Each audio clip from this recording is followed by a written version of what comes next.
Hello, welcome to my review of The Witcher Season 1 on Netflix.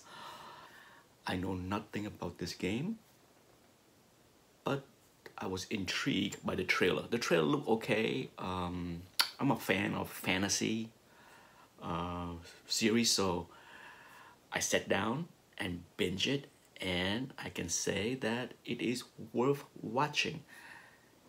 No doubt, this is TV mature, okay? There's plenty of excessive violent blood and gore, maiming, nudities, yeah. So let that be warned for those that want to watch the series. Definitely don't have your kids with you if they're not of age, the right age, that is. What got me on board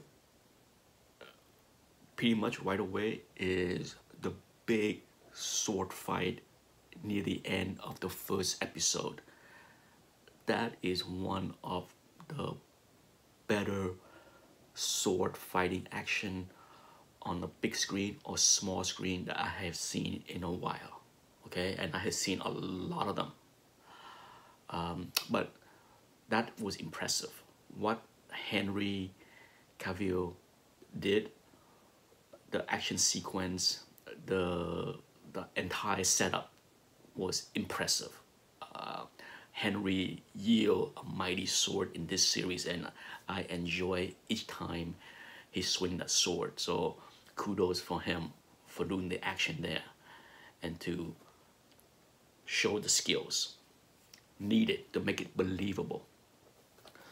This series is not a linear series in that the storytelling is not in sequential order.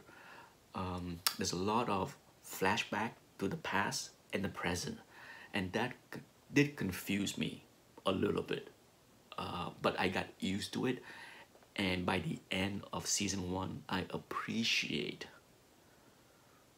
the way it was told because many of the things that I question and wonder, like what the heck happened in the very first episode or the second episode, they will answer later by the end of the first season. So keep that in mind if you watch the first episode or the second and it's wonder what the heck is going on.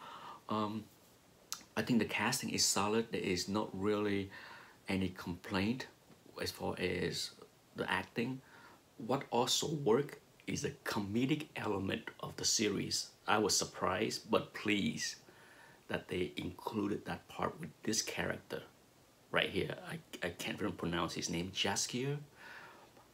Most of the time, it worked as far as how he is incorporated in the story. Most of the time, I did get a chuckle here and there out of his lines or reactions that he had in the series. So that part works. So I'm glad that they include a comic element in the series. There are three main characters. Okay, you get Henry Cavill, you have Yennefer, and then you have the young princess Ciri. The three storylines eventually converge. Okay, so it was at time confusing to me, like how they're gonna ties in, but it worked for me, for somebody that is not very familiar with the source material whatsoever. I enjoyed the series. It's not perfect. One of the weak area of the first season is the CGI, especially on the dragons.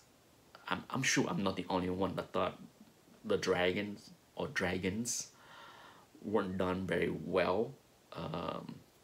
It's hard to top, you know, Game of Thrones. Okay, so it's hard to not compare to the dragons of Game of Thrones, but for me, the dragons were the weak CGI of this series, and there was halfway through the first season, I did get a chuckle because you know, as I was watching the series, all of a sudden I thought, am I watching The Witcher or 50 Shades of Grey?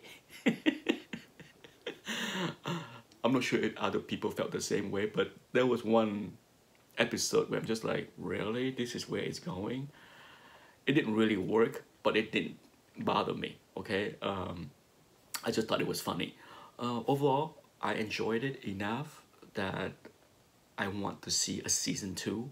There's a lot more. Okay,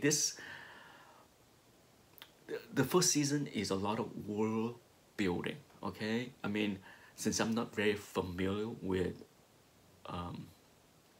the source material, it's one of those series that I probably will rewatch.